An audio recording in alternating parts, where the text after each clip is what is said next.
एक दिन जी कर तो देखो जिंदगी किसान की, कैसे मिट्टी से सजा देता है, कैसे मिट्टी से सजा देता है खाली हिंदुस्तान की। नमस्कार प्रिय किसान मित्रों, आपका अपने चैनल जी फार्म खेती बाड़ी में फिर से एक बार स्वागत है।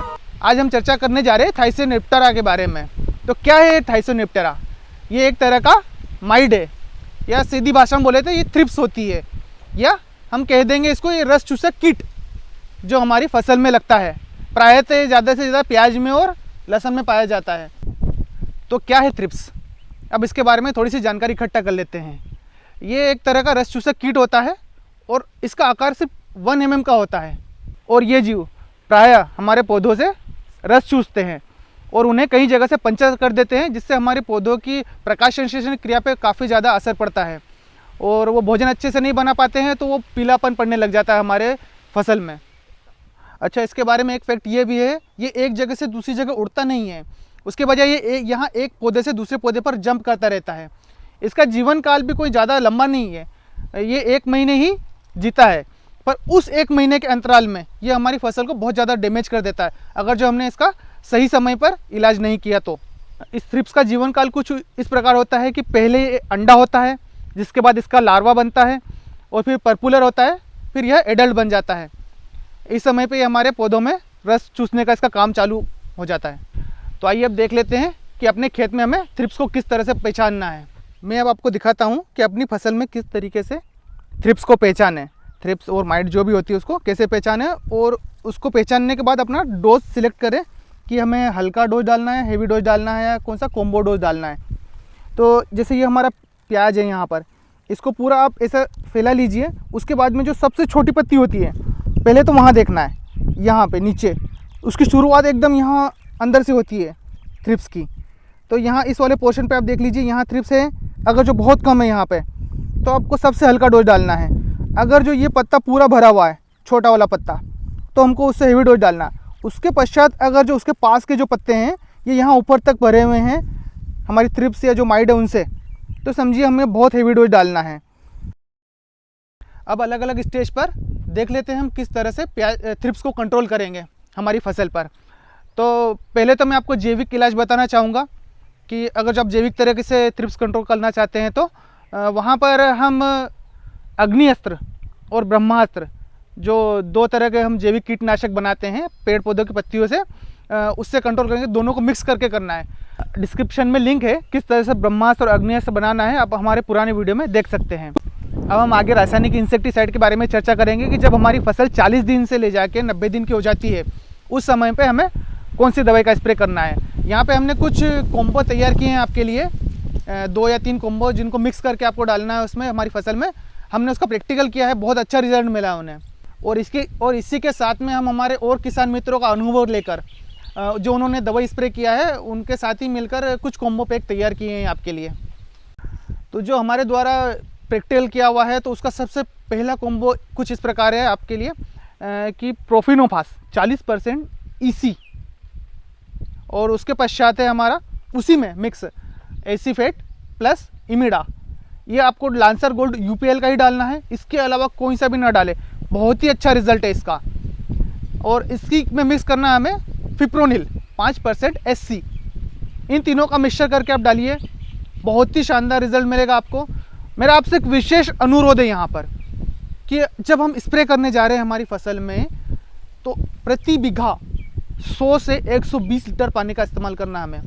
डोज हमें 1 बीघा का ही रखना है जो हम डाल रहे हैं, पर पानी का ज़्यादा से ज़्यादा इस्तेमाल करना है, जिससे हमारे जो पौधे वो पूरे तरीके से भीग जाएंगे और हमारी दवाई का बहुत अच्छा रिजल्ट मिलेगा हमें। तो मैं इनका डोज बताऊंगा आपको इसका, कि जो तीनों डोज लिया है। प्रोपिनोफास हमें प्रति पंप 15 लीटर में 40 ml डालना है। एसीफेट 25 ग्राम डालना है प्रति 15 लीटर पंप में। और जो फिप्रोनिल है वो हमें 35 ग्राम के अनुमानित 35 ml के अनुमानित डालना है प्रति पंप। अगर जो आप प्रति बीघा का डोज जानना चाहते हैं तो मैं वो भी बता देता हूँ आपको। हमें प्रोफिनोफास यहाँ पे लेना है 160 ml। एसीपेट इमिडा मिक्स है हमें लेना है वो 100 ग्राम, और जो फिप्रोनिल ले रहे हैं वो हमें लेना है 120 से 130 ml प्रति बीघा। वैसे तो मेरे प्रिय किसान मित्रों, हमारी थ्रिप्स से बहुत अच्छी कंट्रोल हो जाती है। अगर जो इससे कंट्रोल नहीं हो रही है, तो मैं आपको इसके बाद वाला एक और कॉम्बो दिखाना चाहूँगा। इससे कुछ हेवी है वो। यहाँ पर हम डालेंगे हम 40% प्रोफिसोफास ईसी और साइपरमेथ्रिन 4% ईसी, ये दोनों एक ही हमारे इसमें दवाई में मिक्स आते हैं। इसके साथ में हमें डालना है फिप्रोनिल 40% डब्ल्यूजी और इमिडा 40% डब्ल्यूजी, इन दोनों का कॉम्बो मिक्स आएगा। अगर जो आप इनका कॉम्बो नहीं ले रहे हो तो इन दोनों को अलग अलग भी ले सकते हो। इसका मैं आपको डोज बताना चाहूँगा। जो हमारा प्रोफिसोफास है और साइपरमेथ्रिन है, इन दोनों का जो भी डोज है वो हमारा है 50 ml प्रति 15 लीटर पंप। जो हमारा फिप्रोनिल इमिडा मिक्स है वो हमारा 10 ग्राम से 15 ग्राम प्रति 15 लीटर पंप में लेना है। और आप बीघा का डोज जानना चाहोगे तो 40 ग्राम लेना है हमें इमिडा फिप्रोनिल मिक्स, और जो प्रोफिसोफास और साइपरमेथ्रिन मिक्स है वो हमारा प्रति बीघा रहेगा 160 से 170 ml प्रति बीघा। और कुछ एसिपेट के बारे में मैं आपको एक जानकारी और देना चाहूँगा। जब हमारे यहाँ पे मिनिमम टेम्परेचर 40 डिग्री के ऊपर चला जाता है तो हमें ये बिल्कुल भी नहीं डालना है, क्योंकि हमारे प्याज में भूरेपन आने की शिकायत या फसल जो भी रहेगी उसमें भूरापन आने की शिकायत बहुत ज़्यादा हो सकती है। वैसे हमारी थ्रिप्स तो इस दवा से भी कंट्रोल हो जाएगी, पर आपसे विशेष फिर से अनुरोध है एक बार मेरा फिर से, प्रति बीघा 100 से 120 लीटर पानी डालना है हमें। पर अगर जो बाय चांस इससे भी हमारी थ्रिप्स कंट्रोल नहीं हो रही है तो फिर अब क्या, तो इससे एक और हेवी डोज में बताना चाहूँगा आपको, पर बहुत ज़्यादा ज़रूरत लगे तभी डालिए, क्योंकि बहुत हेवी डोज है ये वाला। यहाँ पे हम डालेंगे 80% WG फिप्रोनिल, जो एक जंप नाम पे से कंपनी है, जंप नाम से आती है उसमें है। और इसी के साथ में इमिडा क्लोप्राइड 70% WG, ये प्रोंटो का नाम से आता है और जो सल्फर मिल्स कंपनी है वो बना रही है इसे। और इसी के साथ में हमें डालना है प्रोफिनोपास 40% ईसी। और अगर जो आप एक और इसमें ऐड करना चाहो तो अकेला एसीफेट, इमिडा वाला मिक्स नहीं, अकेला एसीफेट टाटा कंपनी का बहुत बढ़िया आता है। ये आप ये 4 कॉम्बो मिला के डालिए। जब अगर जो हमारे प्याज में या लहसुन हो गया, थ्रिप्स की मात्रा बहुत ज़्यादा हो चुकी है, तब डालना है इसे, अन्यथा इसका प्रयोग ना ही करें तो बेहतर रहेगा हमारे लिए। अब जो हमने आपको शुरू में जो डोज बताए थे वो बहुत अच्छे हैं, और काफ़ी बजट में जो डोज है जो पहला बताया था वो तो बहुत ही अच्छा है और काफ़ी अच्छा रिजल्ट है उसका।